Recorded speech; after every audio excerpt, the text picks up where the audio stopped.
Buenas noches, gracias a todos, bienvenidos a la cuarta sesión de relatos de lecturas cortas de terror aquí en este espacio que lo habéis hecho vuestro. Gracias por daros vuestra energía, por llenar nuevamente este lugar tan mágico para el Festival de las Ánimas.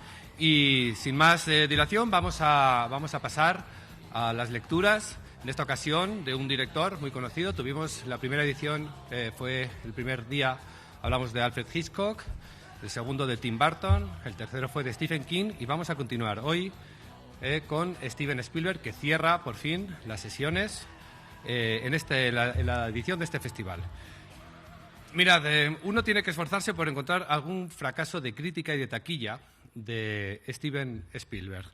Se estima que ha recaudado con sus películas una cifra cercana a los 8 billones, con B, de dólares. Una lista tan abrumadora que no se entiende que los Oscar no cambien su nombre por los de Steven. Y es que el rey Midas de Hollywood, de la historia del cine, tendría que reescribirse por completo. Habría que reinventar una nueva categoría, no sé, el nuevo Hollywood, la octava maravilla, 2.0 de Steven Spielberg.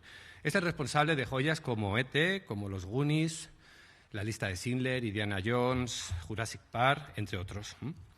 Su extensísima filmografía da para todo. Da comedias como Regreso al futuro, cine bélico como Salvar al soldado Ryan, dramas como El color púrpura o Forrest Gump, ciencia ficción como Inteligencia artificial y, por supuesto, cine de terror como Los Gremlins, Encuentros de la tercera fase, La guerra de los mundos, Super 8 o El diablo sobre ruedas, que hizo con tan solo 25 años, tras la adaptación de la obra El duelo del genial Richard Matheson, que vamos a leer a continuación. Fijaos, su autor, Richard Matheson, es conocido mundialmente por sus novelas de ciencia ficción, sobre todo por la de Más allá de los sueños o Soy leyenda. Pero en sus inicios cultivó el género de terror con obras maravillosamente terroríficas como Nacido de un hombre, El increíble hombre menguante o La casa infernal. También publicó infinidad de cuentos y relatos cortos en su época estudiante en The Magazine of Fantasy and Science Fiction y fue uno de los guionistas del programa de televisión The Twilight Zone. Pero sobre todo es el autor de El duelo, basada, según Richard, en una experiencia real donde un oxidado leviatán de 4 ruedas le estuvo persiguiendo por la autopista. Esta película es una película corta que tan solo dura 71 minutos, sin apenas presupuesto, que realizó Steven Spielberg, el joven Spielberg. Le sirvió como trampolín para poder acceder y dirigir películas de mayor financiación.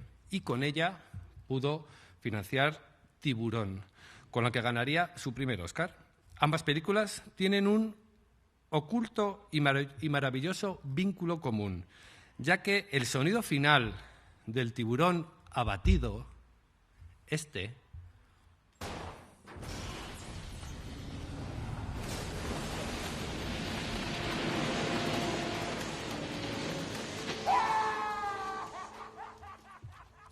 en realidad el del motor del Gondola Peterbilt 281, el camión usado en El diablo sobre ruedas.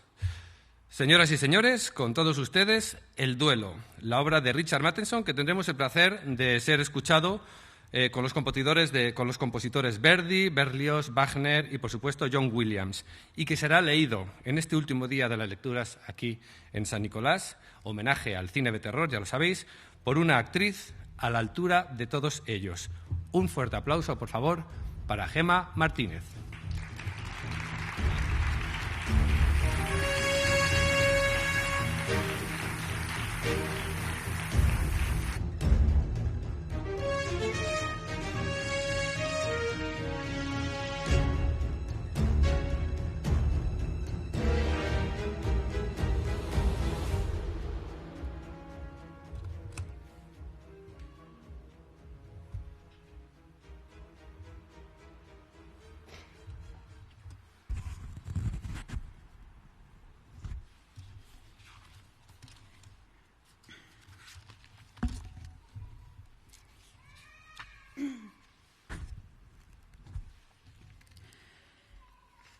A las 11:32 de la mañana, Mann adelantó al camión. Se dirigía hacia el oeste, con rumbo a San Francisco. Era un jueves extrañamente caluroso para ser abril. Se había quitado la chaqueta del traje y la corbata.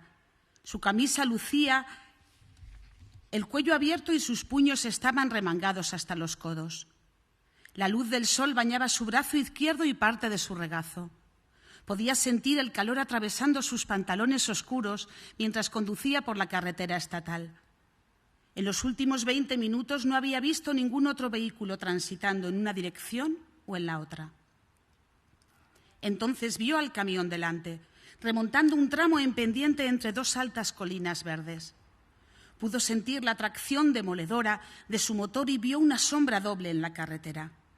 El camión llevaba una enorme cisterna. No prestó especial atención a los detalles. Al ubicarse detrás de él, enfiló su coche hacia el carril opuesto. La carretera presentaba delante muchas curvas ciegas y no se animó a adelantar hasta que el camión hubiera cruzado las colinas. Entonces, viendo el camino libre, pisó el acelerador y lo adelantó. Mantuvo la velocidad hasta que pudo ver al camión en el espejo retrovisor antes de volver al carril derecho. Mann observó el panorama rural que se le presentaba por delante. El horizonte era una serie de cadenas montañosas hasta donde podía divisar y todo alrededor verdes colinas onduladas. Silbó suavemente. Se preguntó qué estaría haciendo Ruth en esos momentos. Los niños naturalmente estarían en la escuela y volverían a casa en algunas horas. Tal vez Ruth estuviera de compras. Mann la visualizó en el supermercado metiendo diversos artículos en el carrito. Deseó estar con ella en lugar de emprender este enésimo viaje de ventas. Suspiró. Luego impulsivamente estiró el brazo y encendió la radio. Hizo girar el dial hasta encontrar una emisora que transmitiera música suave y canturreó un poco.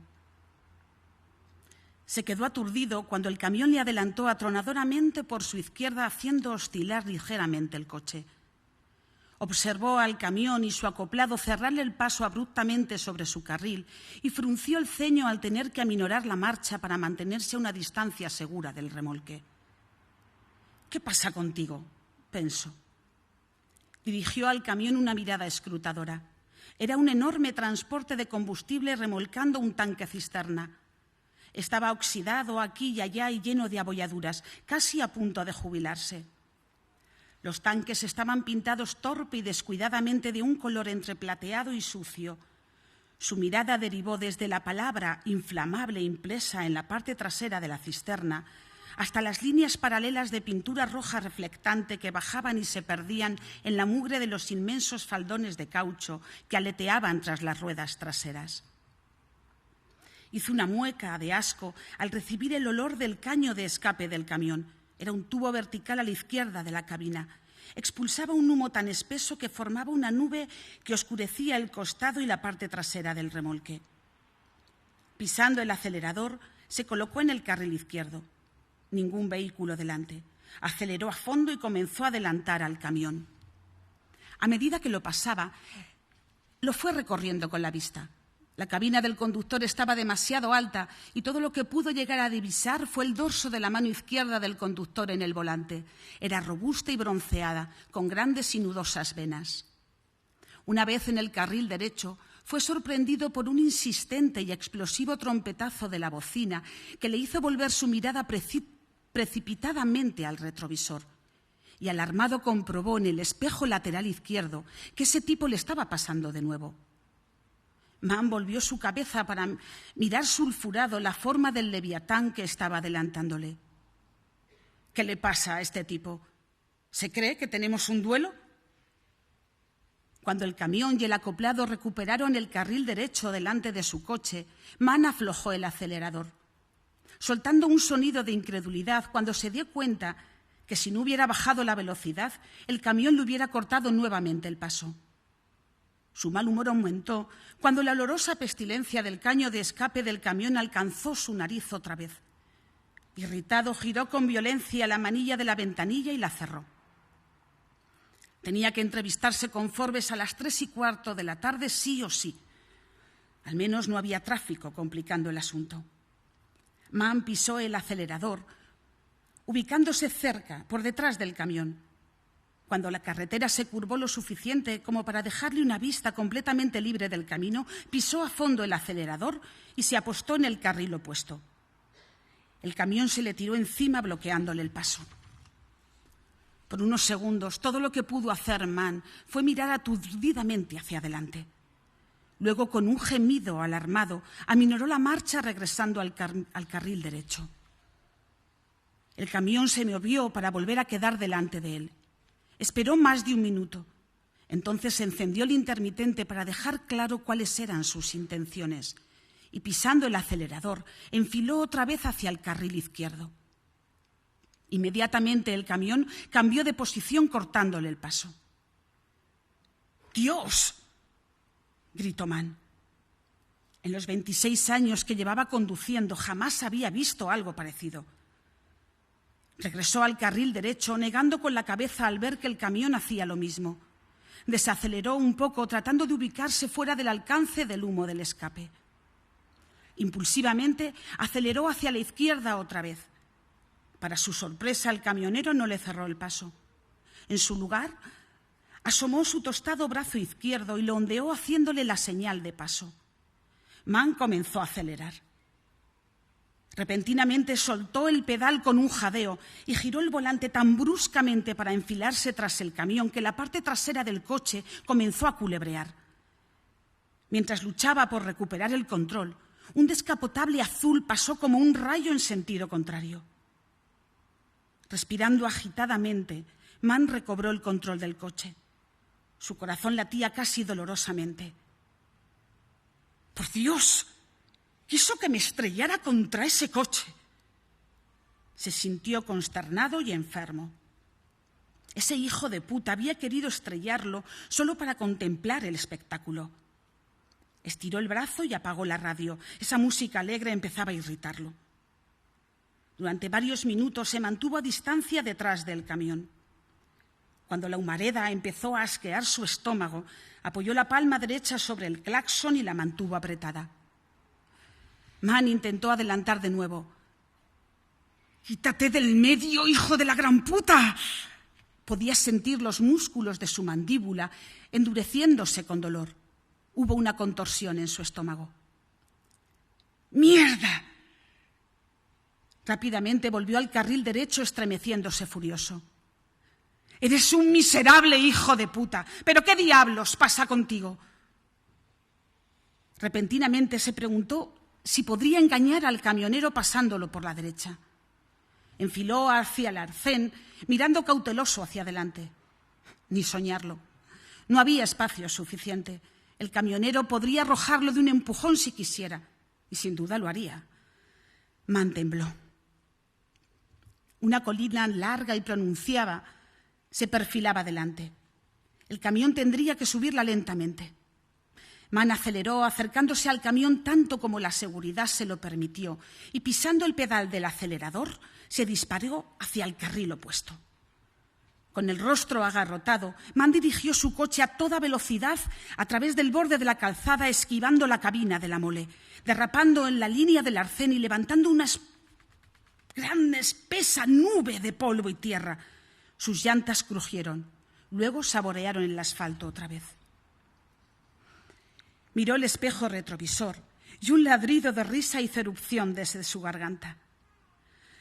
Solo había tenido la intención de pasar. El polvo había sido un extra inesperado. Dejemos que ese bastardo olfatee algo de su propia mierda para variar. Machacó el claxon gozosamente con un ritmo burlón. Jódete, amiguito. Un panorama sublime se tendía por delante. Cerros soleados y llanuras, un corredor de árboles oscuros y en la lejanía una torre acuífera. Durante 7 minutos se sintió relajado. Encendió la radio de nuevo y comenzó a canturrear con la música. Oyendo un distante rumor detrás de él, Mann miró el retrovisor y sintió el frío del miedo recorrerle el cuerpo. El camión se estaba lanzando cuesta abajo en la colina siguiéndole. Tragó saliva, manteniéndose sobre su derecha mientras tomaba una curva cerrada. «De veras está loco», pensó. En el espejo retrovisor, la enorme reja cuadrada del radiador era todo lo que podía ver ahora. Pisó violentamente el acelerador y sus llantas chirriaron fastidiosamente mientras tomaba otra curva, convencido de que el camión tendría que verse forzado a frenar. Soltó un gemido cuando vio tomar la curva con facilidad. Temblando, se mordió los labios mientras se lanzaba a por otra curva. Pisó el pedal con más fuerza al llegar a una recta. El cuentakilómetros marcaba casi 100 por hora. No estaba acostumbrado a conducir así. «¡Maldito seas, hijo de la gran puta!». Mann tocó el claxon con asustada furia. Bajó la ventanilla y sacó su brazo izquierdo para hacerle señas al camión. «¡Aminora! ¡Aminora! ¡Bastardo enloquecido! ¡Aminora!». Tocó el claxon otra vez. El camión estaba casi sobre él. «Va a matarme», pensó Mann horrorizado. Hizo sonar el claxon repetidamente. Solo podía ver la porción más baja de la rejilla del radiador. Sin duda iba a perder el control. Mann vio al fondo de la bajada una construcción con un cartel donde se leía «Cafetería de Chuck». Enfurecido y aterrorizado, pisó el pedal. 110, 115. Abruptamente comenzó a frenar. Luego dio un cerrado viraje a la derecha, haciendo derrapar su coche en el estacionamiento frente al café. La parte posterior del coche iba de lado a lado y los neumáticos arrojaron mugre y nubes de polvo. Mann pisó fuerte el pedal del freno, cambió de dirección en el patinazo.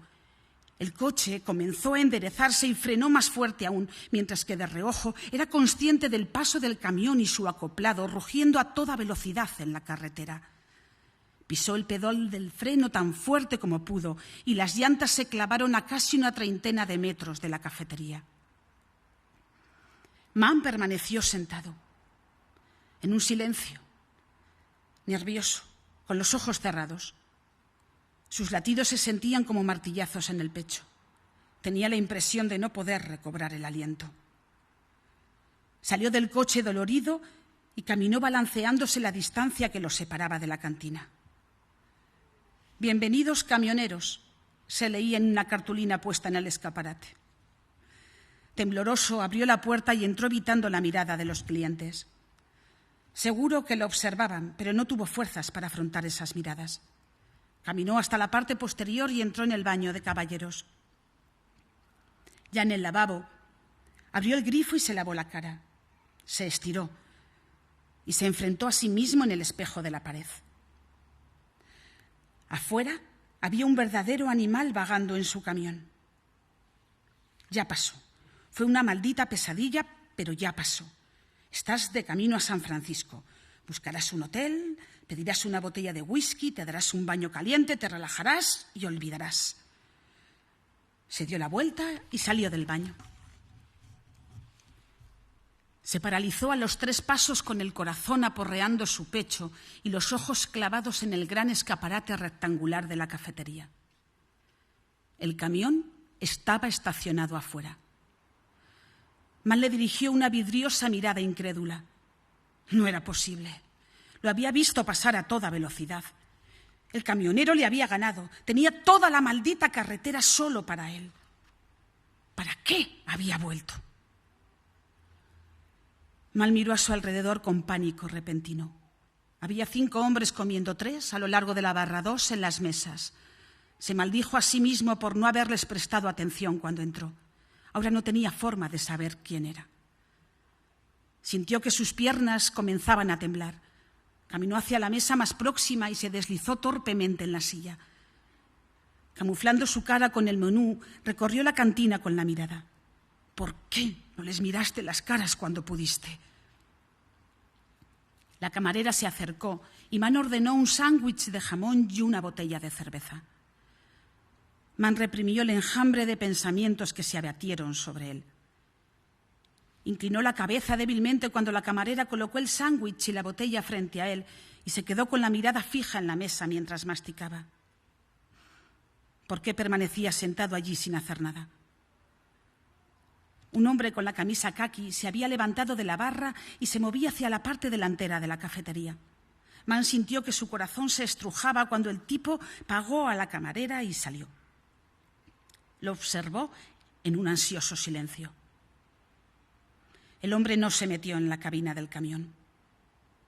Entonces tenía que ser el que estaba sentado en aquella mesa. Su cara se adaptó al recuerdo de Mann, cuadrada, ojos oscuros y pelo negro. El hombre que había tratado de arrollarlo. Mann se levantó de repente, dejando que el impulso venciera al miedo. Cualquier cosa era preferible a quedarse sentado allí. Se acercó a la caja registradora, pagó, y en ese momento escuchó que el hombre sentado en la mesa junto a la puerta se levantaba. Lanzándose rápidamente hacia la puerta, la abrió de un empujón, viendo de reojo al tipo de la cara cuadrada aproximarse a la caja registradora. Dando grandes zancadas, se dirigió hacia el coche. Su boca estaba seca otra vez. Ahora el pecho le dolía. Comenzó a correr. Al llegar al coche, abrió de un tirón la puerta y se metió dentro atropelladamente. Sacó el manojo de llaves del pantalón y trató de introducir la llave en la ranura. Su mano temblaba tanto que gimoteó al no poder hacerlo. ¡Vamos, hostia! La llave finalmente entró y la retorció compulsivamente. El motor arrancó y sacudió frenéticamente la palanca de cambios para ponerla en primero. ¡No! ¿Por qué diablos tengo que salir corriendo? ¡No, no! Gritó enfurecido mientras pisaba con fuerza el pedal del freno. Abrió la puerta con un empujón del hombro, saltó afuera y empezó a caminar hacia el camión dando rabiosas zancadas. De acuerdo, pensó furioso dirigiéndose al tipo dentro del camión. Si quieres atropellarme, de acuerdo, pero se terminó la maldita persecución en la carretera. El camión comenzó a moverse. Mann levantó su brazo derecho. ¡Hey! ¡Oye, tú! ¡Para!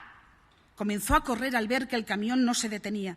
El motor rugía cada vez más fuerte. El camionero aumentó la marcha y el camión se movió más rápido. ¡Alto! ¡Maldita sea! ¡Detente! ¡Alto! ¡Para! Se paró en el arcén jadeando, con los ojos clavados en el camión, viendo cómo giraba y desaparecía tras el contorno de una cocina. Miserable hijo de puta. Eres un maníaco y condenado hijo de puta. Miró el reloj del salpicadero.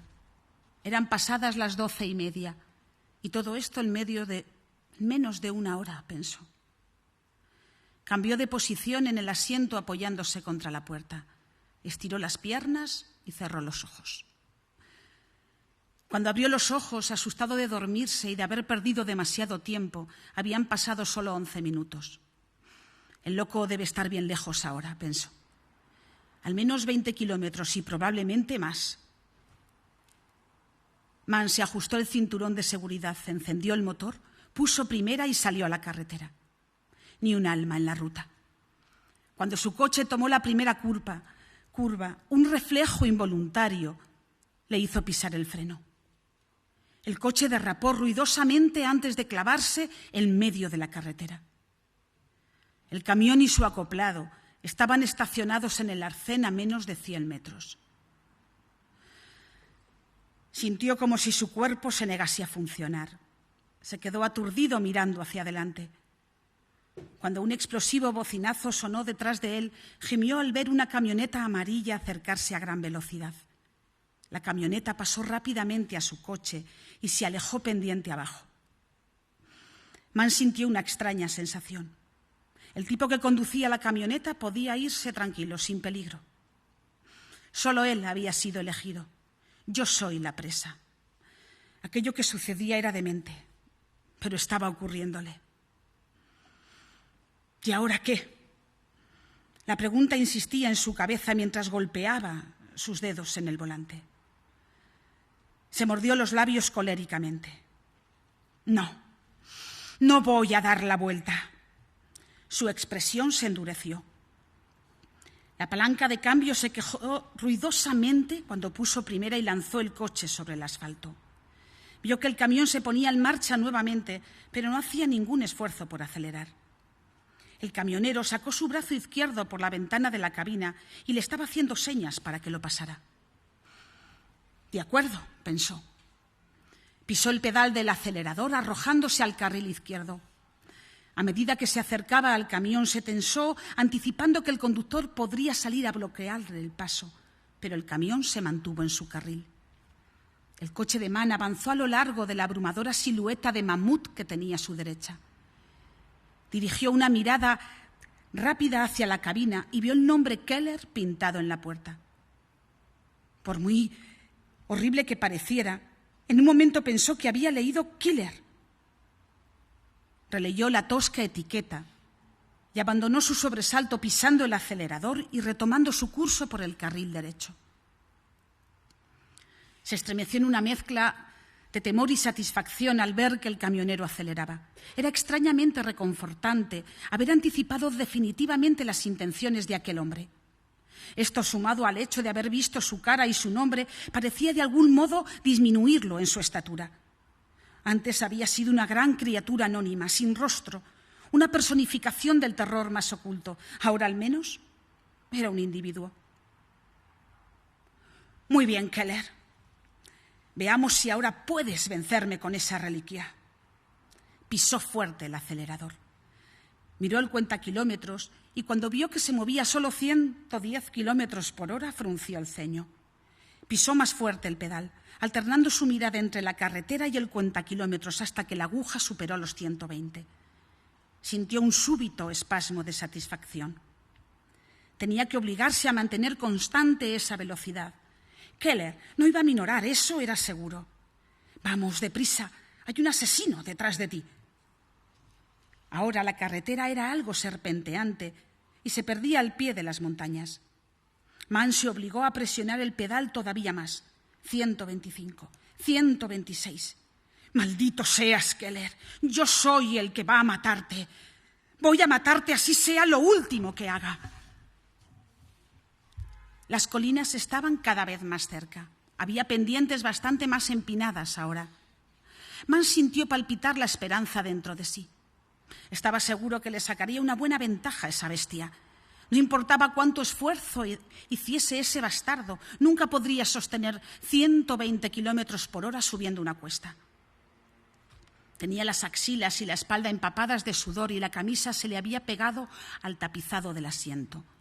Podía sentir la transpiración goteando bajo sus brazos.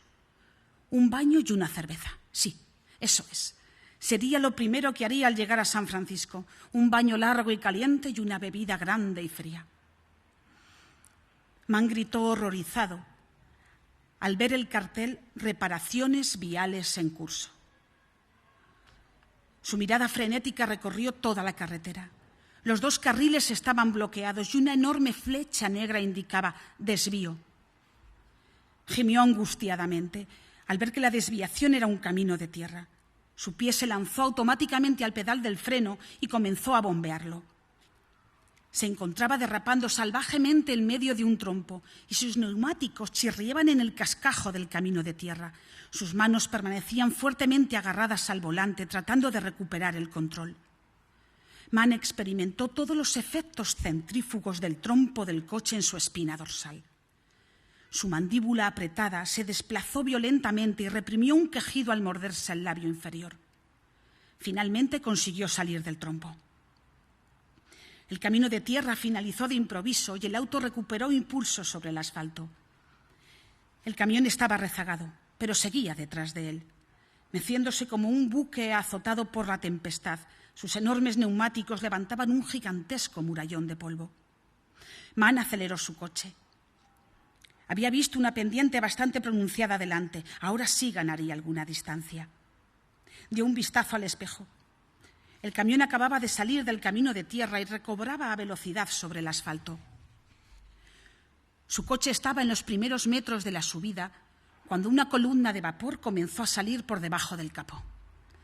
Los ojos de Mann se agrandaron horrorizados. La presión del vapor aumentó convirtiéndose en una niebla humeante. ¿Cómo puede ocurrirme esto? Justo cuando estaba a punto de lograrlo. La pendiente era larga y gradual, con muchas curvas, así que no era el lugar ni el momento para detenerse. ¡Oh, Dios mío! Sollozó cuando la luz roja en el salpicadero brilló intermitentemente. El indicador de temperatura del agua era rojo fuego. La cuesta parecía interminable. El vapor estaba cada vez más denso, nublándole la visión. Calculó que tendría suficiente líquido en el radiador como para llegar a la cima. ¿Y después qué?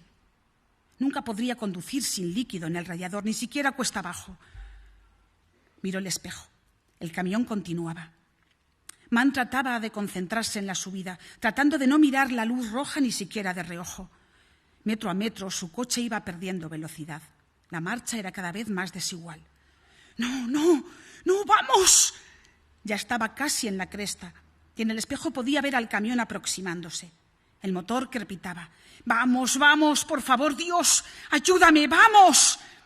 El coche se estremecía y rechinaba y desaceleraba mientras el aceite, el humo y el vapor salían a borbotones por debajo del capó.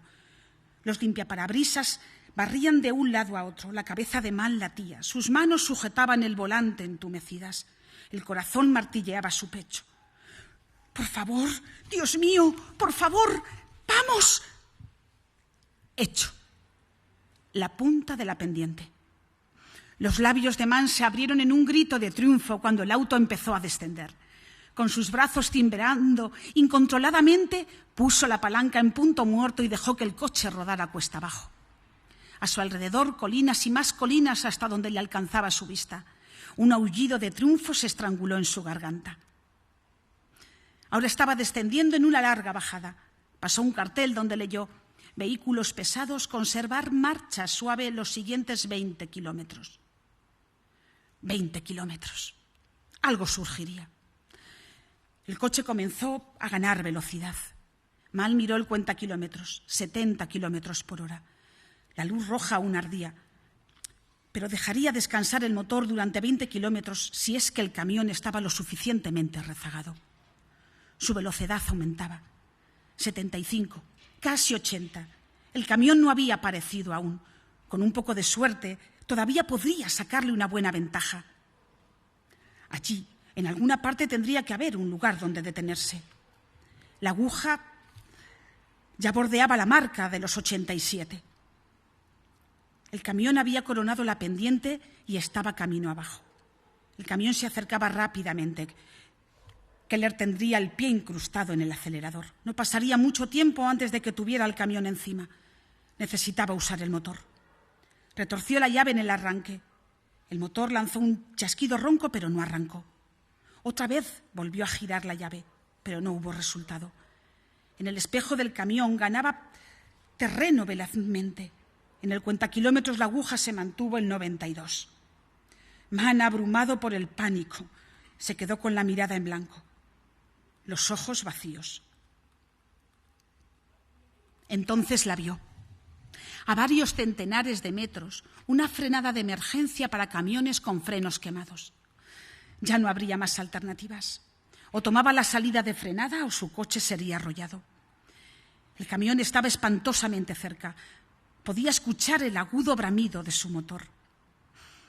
No debía revelar sus movimientos. Tendría que esperar hasta el último momento. De otra manera, Keller lo habría seguido. Poco antes de alcanzar la vía de escape, giró el volante. La parte posterior del coche comenzó a colear hacia la izquierda y los neumáticos chirriaron en el pavimento. Mann gobernó el derrape, frenando lo suficiente como para no perder el control, y el coche encaró el camino de tierra. Clavó el freno con todas sus fuerzas y el coche giró violentamente a la derecha. Aturdido, se volvió para ver al camión abandonar la carretera a toda velocidad en un giro muy cerrado. Paralizado por el agotamiento y el espanto, observó cómo el macizo vehículo se lanzaba sobre él. Se quedó allí, estupefacto y vacío de reacciones, pero conservando todavía la despejada certeza de su muerte. Maravillado ante la vista del mamut, Mann abrió la boca, pero el alarido no pudo salir. Repentinamente el camión comenzó a bambolearse. Mann, ajeno, distante y en un sofocado silencio, lo vio. La bestia había tropezado y perdía el equilibrio desenfrenada y aparatosamente. Antes de que alcanzase su coche, había desaparecido del parabrisas trasero. Con los brazos entumecidos, Mann se quitó el cinturón de seguridad y empujó la puerta. Luchando por caminar, se tambaleó, alejándose del coche a tientas en la nube de polvo, acercándose al borde del barranco. Había llegado justo a tiempo para ver al camión volcarse de lado como un barco en pleno naufragio. La bestia se precipitó, acarreando al acoplado con el tanque cisterna. Permaneció inmóvil, quedándose con la mirada fija hacia abajo. El tanque cisterna explotó primero y la violenta detonación hizo que Mann reculara y cayera sentado torpemente. La segunda explosión bramó allá abajo. Desde el suelo vio una fiera columna roja y negra subir rápidamente hacia el cielo. Luego otra. Se incorporó lentamente y siguió observando boquiabierto, inmunizado a cualquier sensación. Luego, inesperadamente, sus emociones regresaron. No era temor y mucho menos pena. Tampoco la náusea, que vendría poco después. Desde lo más recóndito de su mente empezaba a emerger un subterráneo tumulto, un instintivo y oscuro furor. Era el regocijado alarido de alguna bestia ancestral frente al cadáver de su enemigo derrotado.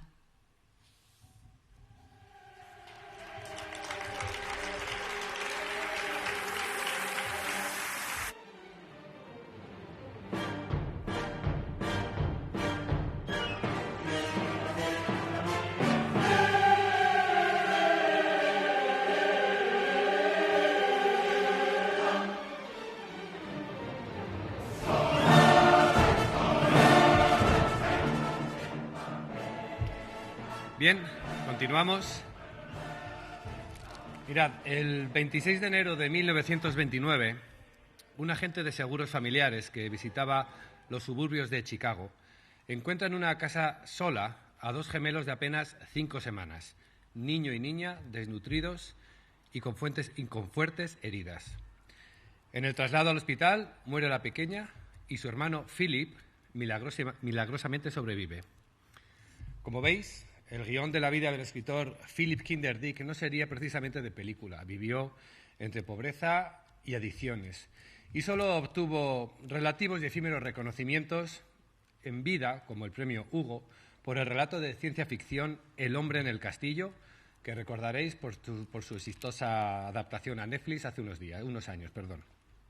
Se cumplen 40 años de la muerte de Philip Kinder Dick, precisamente en 1982, y solo unas semanas antes del estreno de otra adaptación de su novela corta, ¿Sueñan los androides con ovejas eléctricas?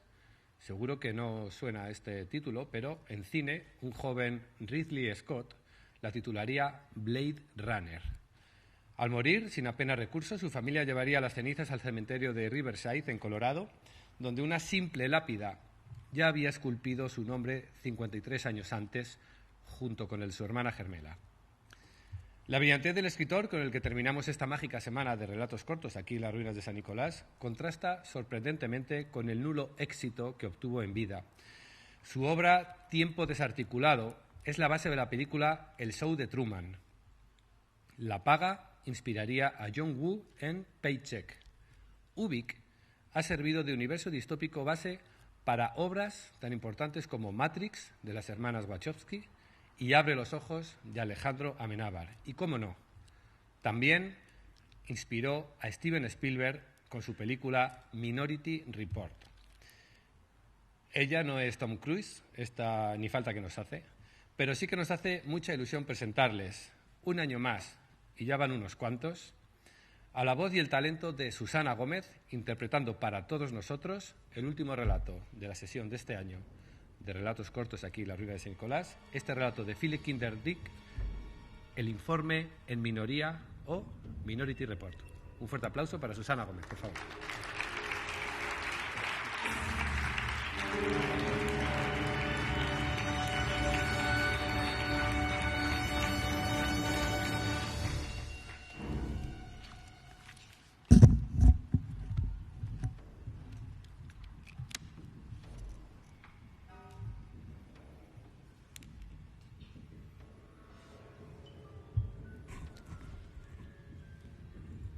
El primer pensamiento que tuvo Anderton al ver al joven fue: me estoy haciendo viejo. pero no lo expresó en voz alta. En su lugar, echó el sillón hacia atrás, se incorporó y salió resueltamente al encuentro del recién llegado, extendiendo rápidamente la mano. «Señor Whitwer», dijo, tratando de que sus palabras sonaran en el tono más amistoso posible. «Así es», repuso el recién llegado, «pero por favor llámeme Ed». La mirada de su rubio semblante, lleno de confianza en sí mismo, mostraba que la cuestión debería quedar así definitivamente. Serían Ed y John. «¿Tuvo usted dificultad en hallar el edificio?», preguntó a renglón seguido John Anderton, ignorando el cordial comienzo de su conversación instantes atrás. Whitwer había comenzado a moverse por la habitación como si ya todo le perteneciese, como midiendo mentalmente su tamaño. «Ah, ninguna dificultad», repuso Whitwer. Con vivacidad se puso a examinar los voluminosos archivos que se alineaban en la pared. «No vengo a su agencia a ciegas, ya comprenderá. Tengo un buen puñado de ideas de la forma en que se desenvuelve precrimen». Anderton encendió su pipa algo nervioso. «¿Y cómo funciona? Me gustaría saber su opinión». «No mal del todo». Anderton se le quedó mirando, esperando una respuesta más larga. «¿Esa es su opinión privada?» «Privada y pública. El Senado está entusiasmado con su trabajo», y añadió con ironía, el entusiasmo de un niño con su juguete favorito. Anderton sintió un desasosiego interior que supo mantener controlado, permaneciendo impasible. Le costó, no obstante, un gran esfuerzo. Se preguntaba qué era realmente lo que Whitwer pensaba, lo que se encerraba en aquella cabeza. El joven tenía unos azules y brillantes ojos turbadoramente inteligentes. Whitwer no era ningún tonto y, sin la menor duda, debía de estar dotado de una gran dosis de ambición. «Según tengo entendido, usted será mi ayudante hasta que me retire». «Así es». «Lo que puede ser este año, el próximo o dentro de 10». La pipa tembló en las manos de John Anderton. «Yo fundé Precrimen y puedo permanecer aquí tanto tiempo como desee». «Naturalmente, yo deseo solamente que las cosas discurren correctamente. Tendría la bondad de mostrarme la organización. Me gustaría familiarizarme con la rutina general tan pronto como me sea posible». Conforme iban caminando entre las oficinas y despachos alumbrados por una luz amarillenta, Anderton prosiguió con la conversación. «Le supongo conocedor de la teoría de precrimen». «Conozco la información que es pública», repuso Whitwer. «Con la ayuda de sus mutantes, usted ha abolido con éxito el sistema punitivo postcriminal de cárceles y multas. Como todos sabemos, el castigo nunca fue disuasorio ni pudo proporcionar mucho consuelo a las víctimas». Ya habían llegado hasta el ascensor y mientras descendían hasta niveles inferiores, Anderton dijo: «¿Tendrá ya una idea de la disminución del porcentaje de criminalidad con la metodología precrimen? Lo tomamos de individuos que aún no han vulnerado la ley». «Pero que seguramente lo habrían hecho», repuso Whitwer convencido. «Felizmente no lo hicieron, porque les detuvimos antes de que pudieran cometer cualquier acto de violencia. Así, la comisión del crimen por sí misma es absolutamente una cuestión metafísica. Nosotros afirmamos que son culpables y ellos a su vez afirman que son inocentes, y en cierto sentido lo son». El ascensor se detuvo y salieron nuevamente hacia otro corredor alumbrado con luz igual de amarillenta. «En nuestra sociedad ya no tenemos grandes crímenes», continuó Anderton, «pero tenemos todo un campo de detención lleno de criminales en potencia». Se abrieron y cerraron una serie de puertas hasta llegar al ala del edificio que se ocupaba del problema analítico. Frente a ellos surgían unos impresionantes bancos de equipo especializado, receptores de datos y ordenadores que estudiaban y reestructuraban el material que iba llegando. Y más allá de la maquinaria, los 3 premonitores sentados, casi perdidos a la vista entre una red infinita de conexiones y cables. «Ahí están», dijo Anderton. «¿Qué piensa usted de ellos?» A la luz incierta de aquella enorme habitación, los 3 idiotas farfullaban palabras ininteligibles. Cada palabra soltada al azar, murmurada sin ton ni son en apariencia, era analizada, comparada, reajustada en forma de símbolos visuales y transcritos en tarjetas perforadas convencionales que se introducían en las ranuras de los ordenadores. Día y noche, aquellos idiotas balbuceaban entre sí o aisladamente, prisioneros en sus sillas especiales de alto respaldo, sujetados de forma especial en una rígida posición por bandas de metal, grapas y conexiones. Al igual que vegetales, se movían, se retorcían y existían. Sus mentes permanecían nubladas, confusas, perdidas en las sombras, pero no las sombras del presente. Las tres murmurantes criaturas con sus enormes cabezas y estropeados cuerpos estaban contemplando el futuro. La maquinaria analítica registraba sus profecías y los tres idiotas premonitores hablaban, mientras que las máquinas escuchaban cuidadosamente. Por primera vez, la confiada cara de Whitger pareció perder seguridad. En sus ojos apareció una desmayada expresión de sentirse enfermo, como una mezcla de vergüenza y de culpa. «No es agradable», murmuró. «Nunca pude imaginarme que fueran tan...». Luchó para encontrar la palabra adecuada. «¿Deformes?», interrumpió Anderton. «Especialmente la chica, Donna. Tiene 45 años, pero el aspecto de una niña de 10. El talento lo absorbe todo. Su facultad especial de premonición del porvenir altera el equilibrio del área frontal. Pero ¿para qué vamos a preocuparnos? Conseguimos sus profecías. Aquí tienen cuanto necesitan. Ellos no comprenden absolutamente nada de esto, pero nosotros sí». Algo sobrecogido por el espectáculo, Whitwer atravesó la habitación y se dirigió hacia la maquinaria principal. De un recipiente tomó un paquete de fichas. ¿Son estos los nombres que han surgido hoy? Desde luego que sí. Y frunciendo el ceño, Anderton tomó las fichas de la mano de Whitwer. «No he tenido aún la oportunidad de examinarlas», explicó, guardándose para sí la preocupación que aquello le causaba. Fascinado, Whitwer observaba cómo las máquinas de tanto en tanto expulsaban una ficha sobre un recipiente. Después continuaban con otra y una tercera. De los discos que zumbaban con un murmullo constante surgían fichas una tras otra. Tic, tic, tic. «¿Los premonitores ven muy lejos en el futuro?», preguntó Whitwer. 7 días. Muchos de sus datos son inútiles para nuestro trabajo, simplemente sin importancia para nuestra investigación. Pasamos esas informaciones a otras agencias que a cambio nos pasan otros informes interesantes. Cada agencia tiene su subterráneo de monos guardados como un tesoro». «¿Monos?», dijo Whitwer mirándole con desagrado.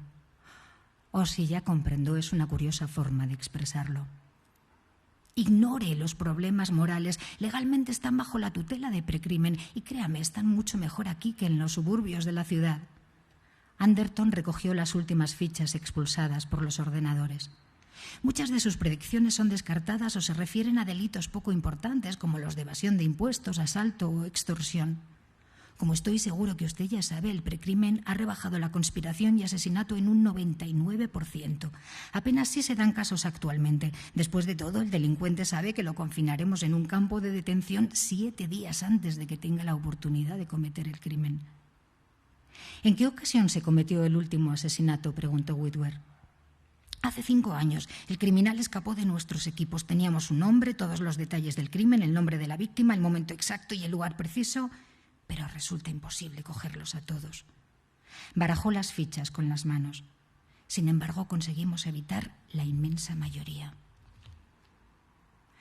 «Un crimen en 5 años», murmuró Whitwer, en cuya voz se advertía que retornaba la confianza perdida. «Es realmente un récord impresionante, algo para sentirse orgulloso». «Lo estoy. Hace 30 años descubrí la teoría y es incalculable decir a cuántas personas ha salvado precrimen». Alargó el paquete de tarjetas a Willie Page, su subordinado a cargo del equipo de monos. «Vea usted cuáles necesitamos», le dijo. «Utilice su propio criterio».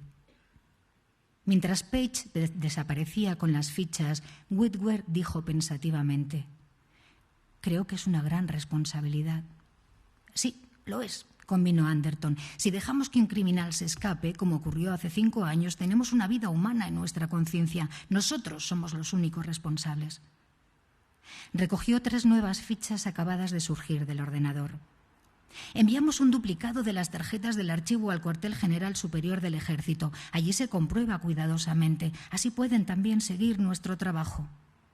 Anderton lanzó un vistazo a la parte superior de una de las fichas recién salidas. «Así, aunque nosotros deseásemos aceptar un Se detuvo de repente con los labios apretados.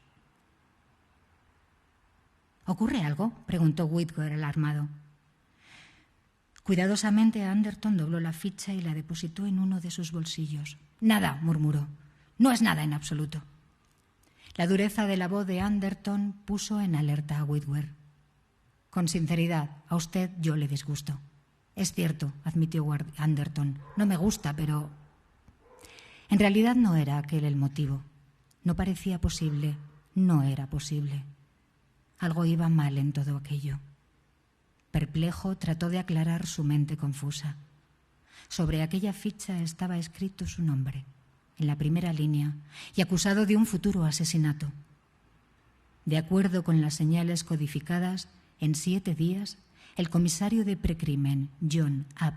Anderton, iba a matar a un hombre.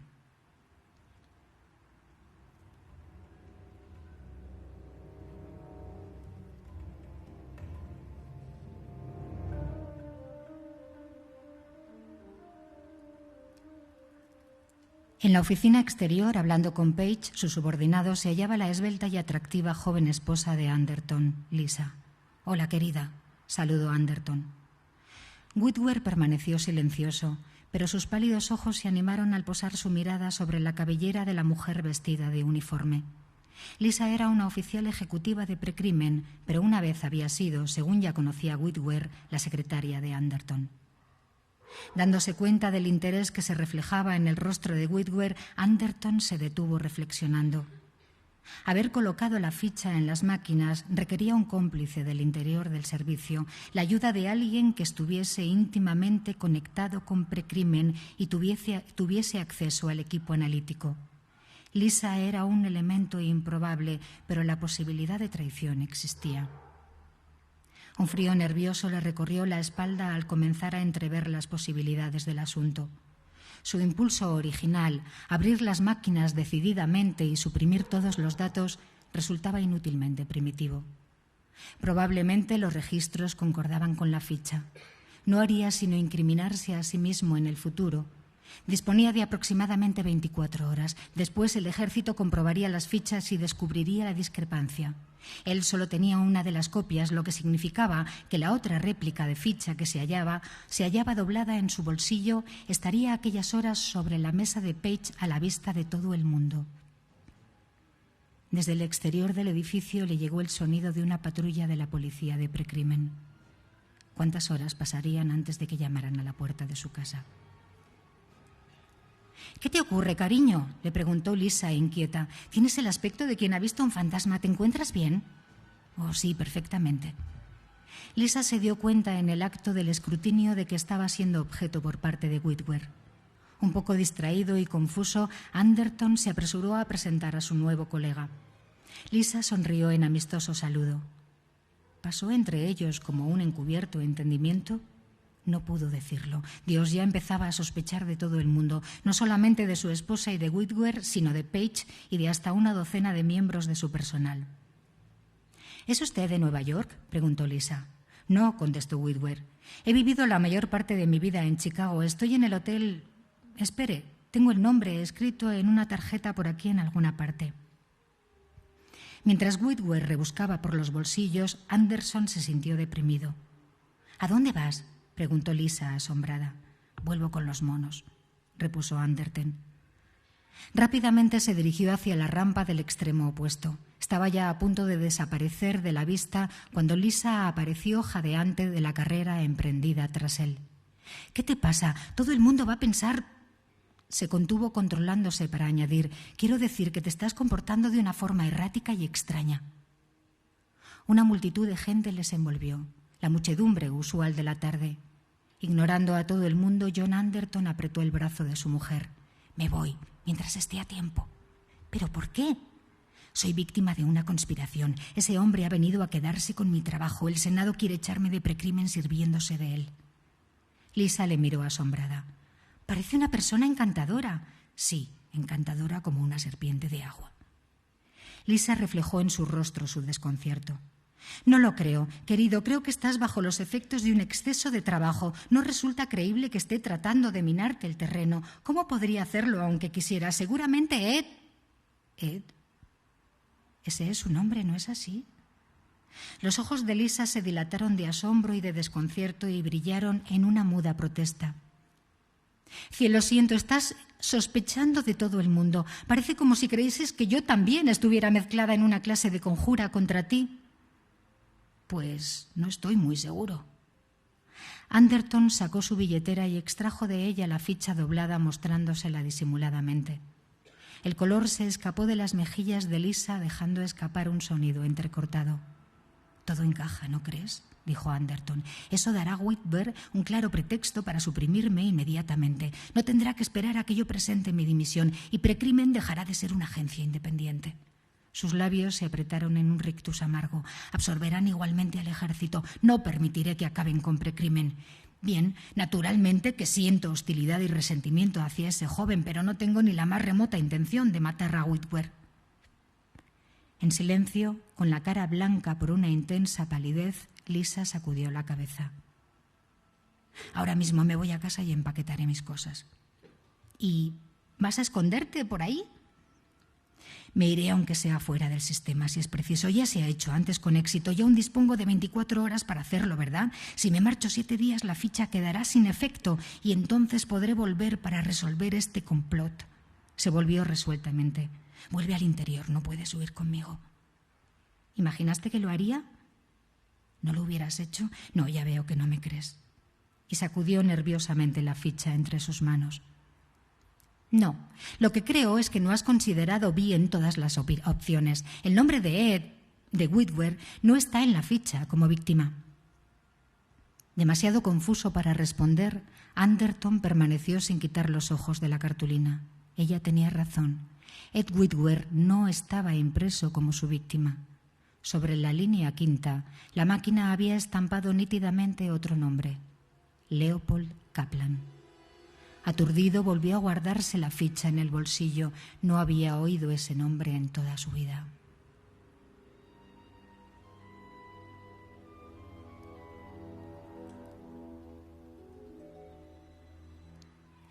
La casa se hallaba fría y solitaria, y casi inmediatamente Anderton comenzó a hacer la maleta.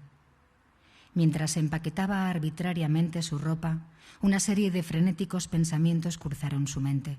¿Estaba equivocado con Whitwer? ¿Quién conspiraba contra él? Lo que estaba claro es que había sido un error mostrarle la ficha a Lisa y más aún dudar de ella. Mientras se hallaba así preocupado, el piso de madera crujió tras él. Se volvió rápidamente para darse de bruces con el cañón azulado de una pistola atómica. Anderton soltó la pesada chaqueta de pieles que sostenía en la mano y sin oponer resistencia fue llevado hacia un coche que esperaba en la calle. Había 3 hombres dentro. Solo se atrevió a pronunciar abatido: «Ustedes no pertenecen a Precrimen». El automóvil salió a toda velocidad hacia el cinturón de la ciudad. Impasibles y remotos, los rostros que le rodeaban permanecían inalterables con los movimientos del vehículo, al pasar por los inmensos campos, oscuros y sombríos, que desfilaban rápidamente ante sus ojos.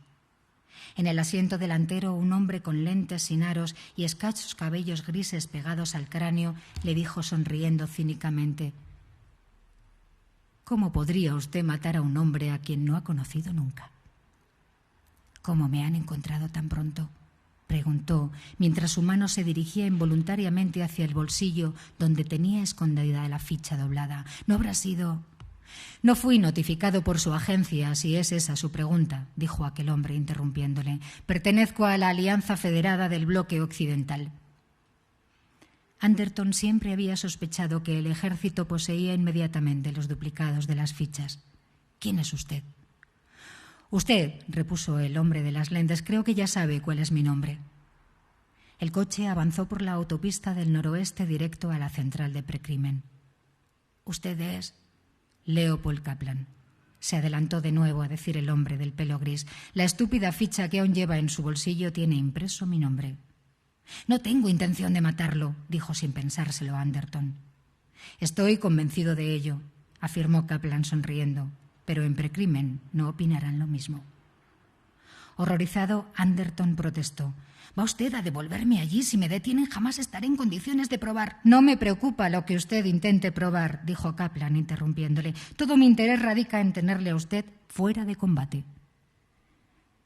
Todavía sonriendo ligeramente, Kaplan se volvió y conectó la radio.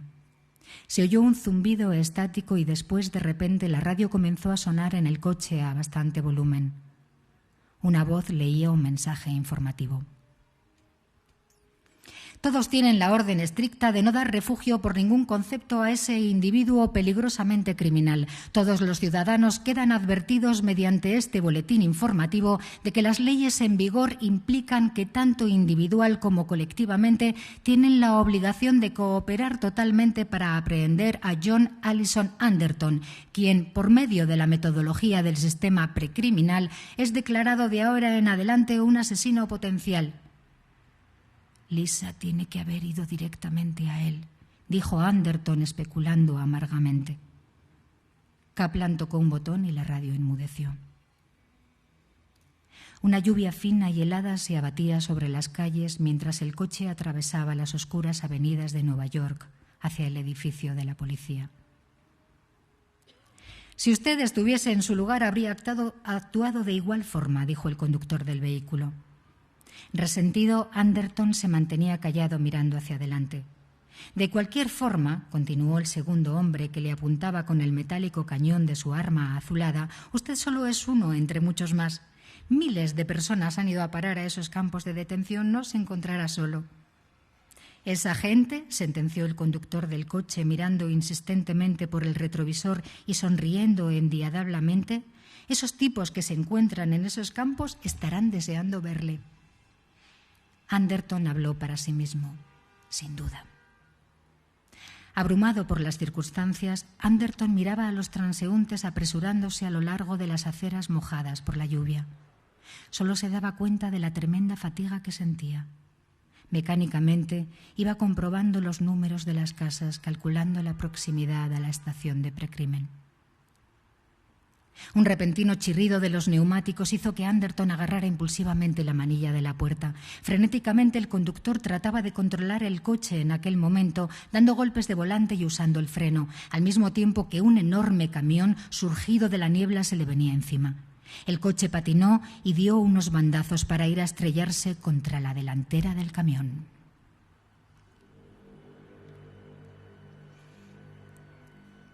Al recobrar el conocimiento, Anderton sintió un dolor súbito e intolerable en el cerebro, como si fuera a estallarle, encontrándose de rodillas sobre el pavimento.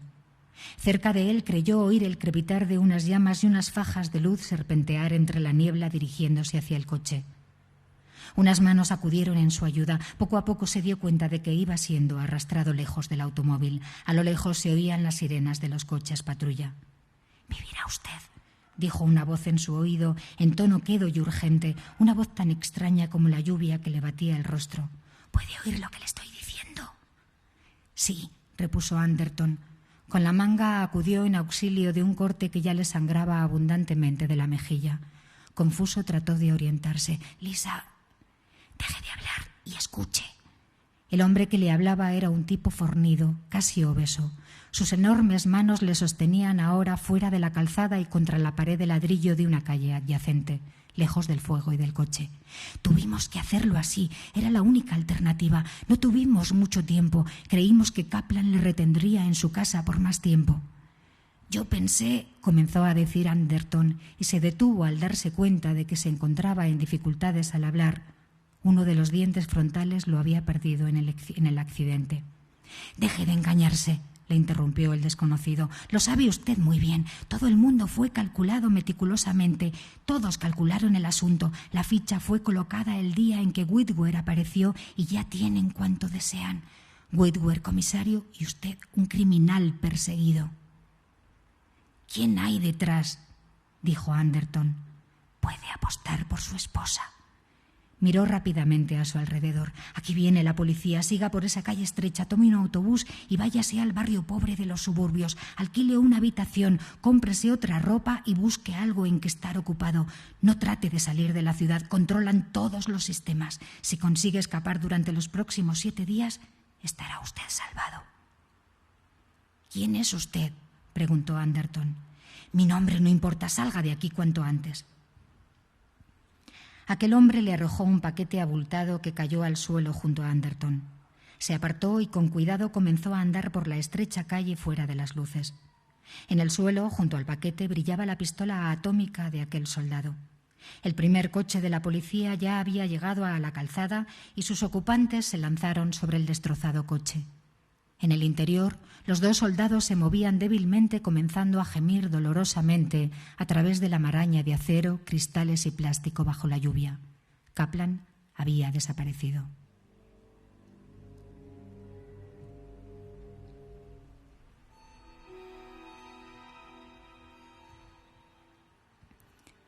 La nueva identidad le describía como Ernest Temple, electricista de Nueva York con esposa y 4 hijos. Un carnet manchado de sudor le daba autorización para trabajar en los suburbios. Mientras cruzaba la ciudad en un autobús casi vacío, Anderton estudió la documentación. Se preguntó de quién serían las huellas digitales y cómo habrían conseguido la longitud de onda de su cerebro.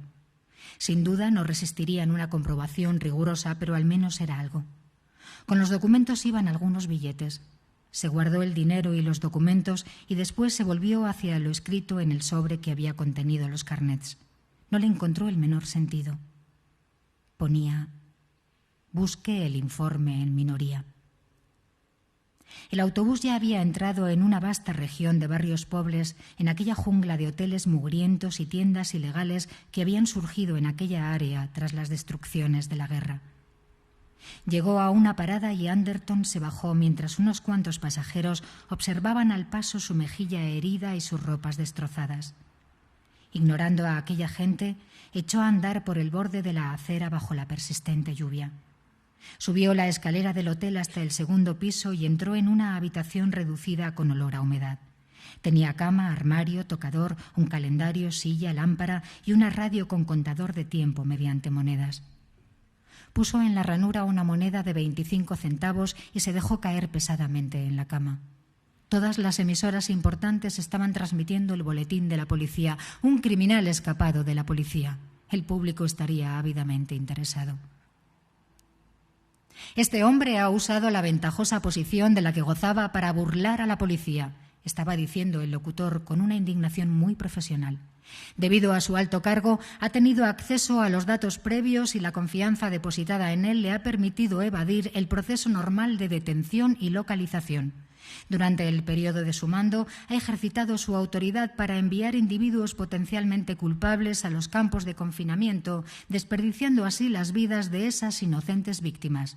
Este hombre, John Allison Anderton, fue el instrumento de creación del sistema precrimen, la predicción profiláctica de la criminalidad a través del ingenioso uso de los famosos mutantes, capaces de adivinar el futuro y transferir oralmente esos datos a la maquinaria analítica. Esos 3 premonitores en sus funciones vitales. La voz disminuyó al entrar en el diminuto cuarto de baño de la habitación. Una vez allí, se despojó de la chaqueta y la camisa y dejó correr el agua fresca del grifo del lavabo. En la pequeña vitrina encontró un poco de yodo, esparadrapo, una máquina de afeitar, peine y cepillo de dientes, amén de otras pequeñas cosas que podía necesitar.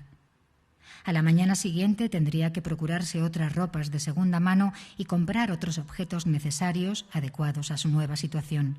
Después de todo, ahora era un obrero electricista en busca de trabajo y no un comisario de policía víctima de un accidente. En la otra habitación la radio continuaba sonando.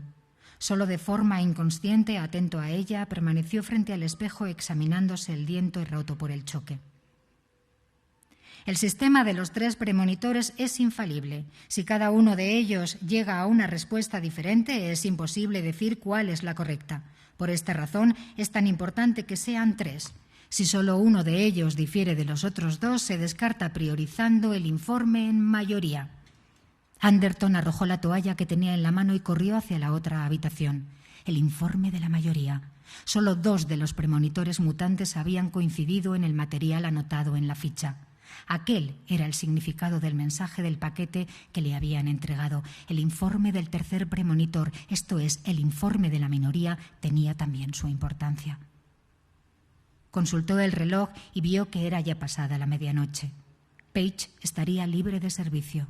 No estaría de vuelta en el bloque de los monos hasta la tarde siguiente. Era una débil oportunidad, pero valía la pena aprovecharla. Tal vez Page quisiera encubrirle o tal vez no, pero tenía que arriesgarse a saberlo.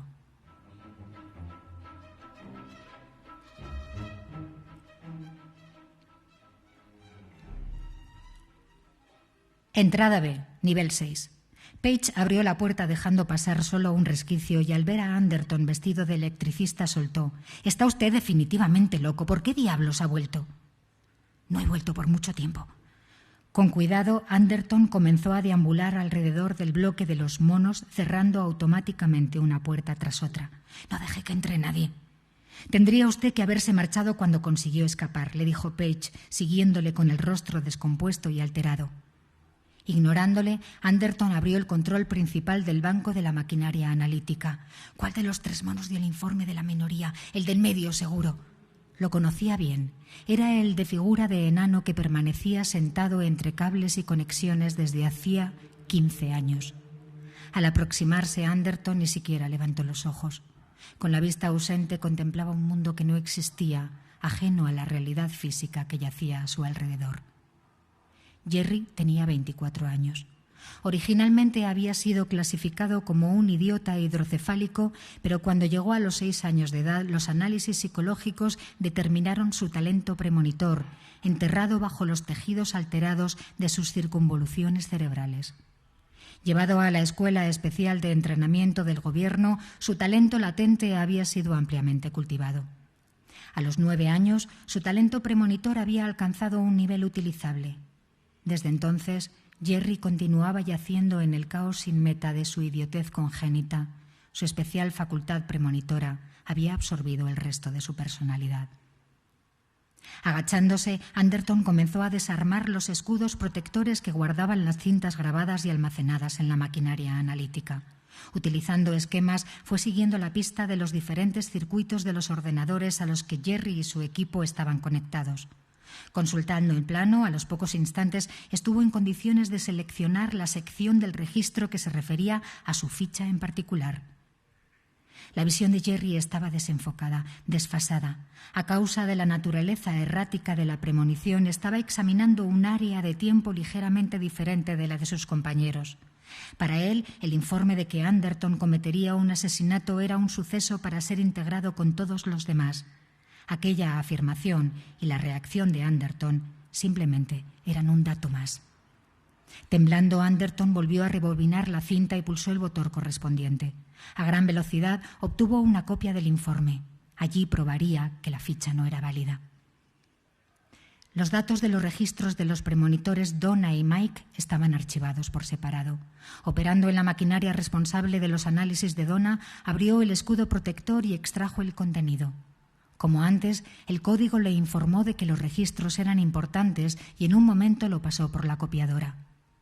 Según Donna, los agentes de Kaplan raptaban a Anderton y sobrevivía a un accidente tal y como en verdad ocurrió, pero en la borrosa línea de la mujer premonitora era capturado y llevado a un juicio donde con su testimonio demostraba el error de sistema de precrimen. Kaplan desmantelaría su obra y reduciría a cenizas todo su legado, liberando a todos los potenciales asesinos que Anderton había encerrado. Anderton no podía dar crédito. Él, sin duda, no podía ser el responsable de que precrimen cayera. La visión de Donna debía de ser errónea también. Debía seguir buscando el informe en minoría. Apartó los informes de la niña deforme y se centró por último en los del premonitor negro. En la línea del tiempo del deforme negro Mike, Anderton había sido capturado y llevado a un consejo militar. Para evitar la guerra civil, el Senado había ratificado la desmantelación de todo el programa precrimen y decretado un retorno a la ley marcial para situaciones de urgencia. Anderton era llevado junto a Kaplan y ante la mirada de su esposa habría disparado a Whitwer con una pistola atómica escondida en uno de sus bolsillos. Esta era la premonición que fue impresa en la ficha. Quizás los premonitores se habrían combinado para presentar una imagen unificada de los acontecimientos. Mike comenzó donde Donna lo había dejado. Anderton se había dado cuenta del complot de Kaplan contra precrimen. Pero algo estaba equivocado. Confuso, rebobinó el registro y lo volvió a pasar de nuevo desde el principio.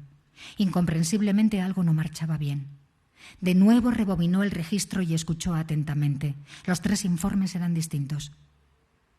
«Bien, ¿qué es lo que ocurre? Parece que hay algo que va mal», dijo interrumpiendo Page el largo silencio. «No», repuso lentamente Anderton, «no exactamente mal». De la oscuridad salieron los agentes de precrimen, empuñando sus azules pistolas atómicas y reduciendo en un solo movimiento a Page y después a Anderton, que no opuso ninguna resistencia, pues gracias a la premonición de Jerry el enano, era algo que él ya sabía que iba a ocurrir.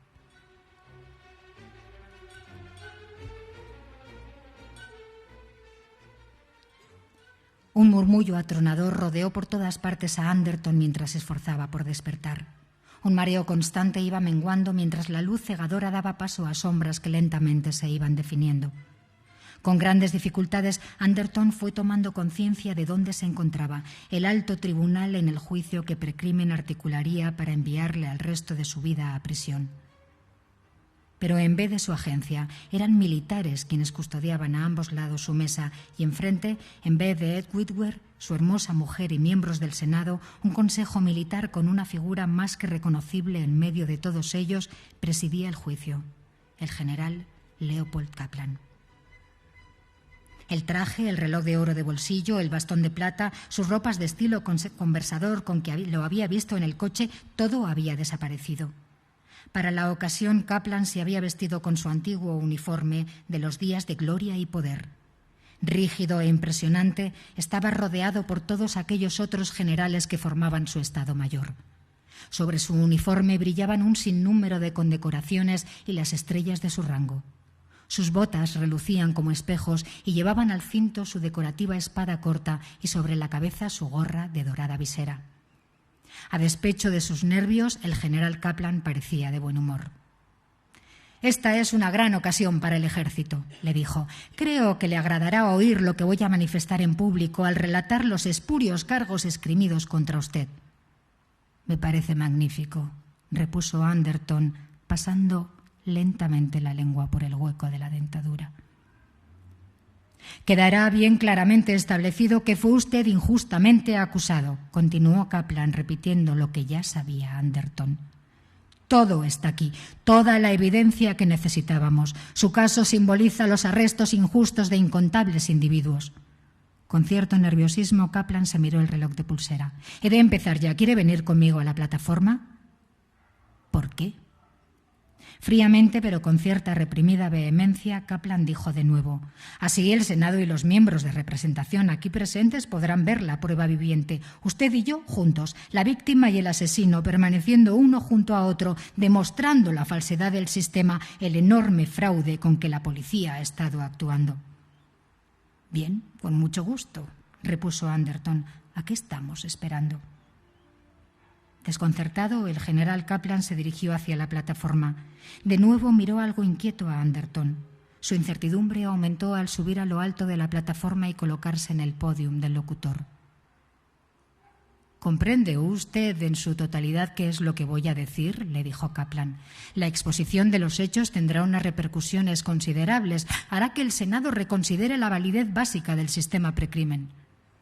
«Lo comprendo», afirmó Anderton con las manos en los bolsillos. «El hombre que está a mi lado», comenzó Kaplan, «es familiar a todos ustedes. Se hallarán sorprendidos de verle, ya que hasta hace pocas horas la policía le había señalado como un criminal peligroso». Los ojos de la multitud se concentraban en Anderton. Ávidamente escrutaron a aquel hombre denunciado como asesino potencial, ocupando un lugar tan destacado junto a los generales. «Hace unas pocas horas, sin embargo», continuó Kaplan con voz más fuerte, «hemos suspendido los cargos contra él. John Allison Anderton es inocente de todo crimen pasado, presente y futuro, y las alegaciones contra él fueron fraudes patentes, diabólicas distorsiones de un falso sistema penal basado en una falsa premisa, corrompido, absurdo y desacreditado. Una vasta e impersonal maquinaria de destrucción que conduce a hombres y mujeres hacia la condenación». Las palabras de Kaplan en otra ocasión hubieran dolido amargamente al antiguo jefe y fundador de precrimen. Pero ahora John Anderton solo miraba distraído a su bella esposa, ahora en el lado del tribunal, junto al joven Whitwer, quien observaba impotente cómo estaba perdiendo su empleo. Muchos hombres, continuó Kaplan, han sido detenidos y encarcelados bajo la estructura del sistema llamado precrimen, acusados no de crímenes cometidos, sino de crímenes que habrían de cometer. Y se aseguraba como dogma de fe que esos hombres, si se les permitía vivir en libertad, cometerían en el futuro las felonías predichas. Pero es mentira que exista ningún conocimiento cierto del futuro.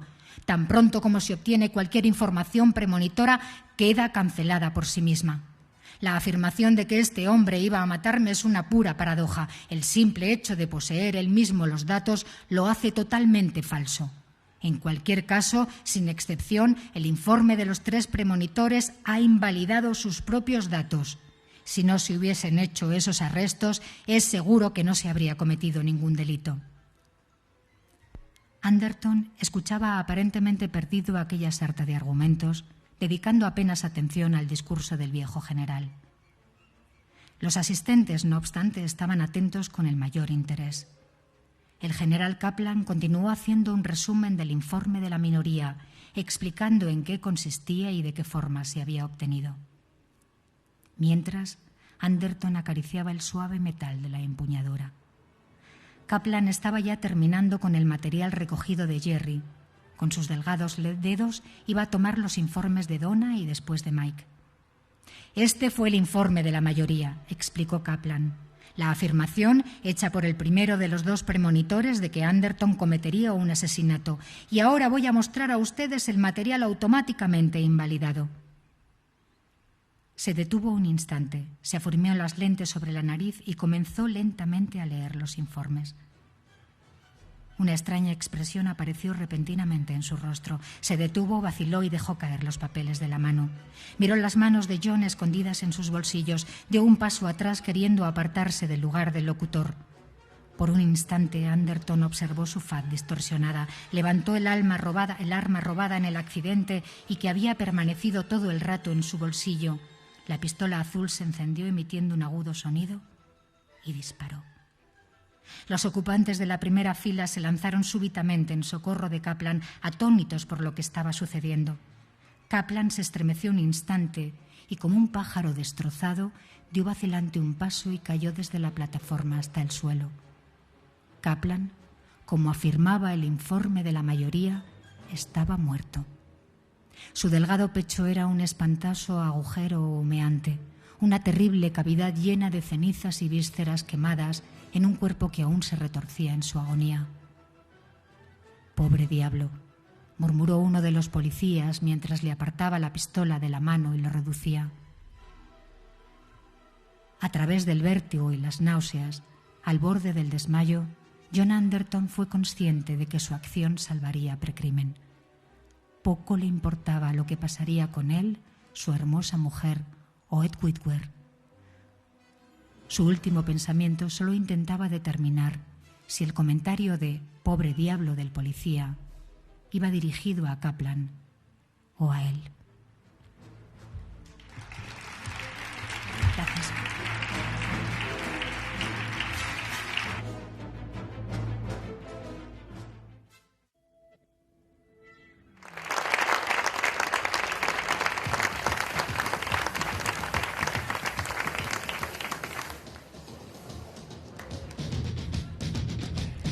Bueno, pues esto ha llegado a su fin, tristemente, pero también con una satisfacción enorme.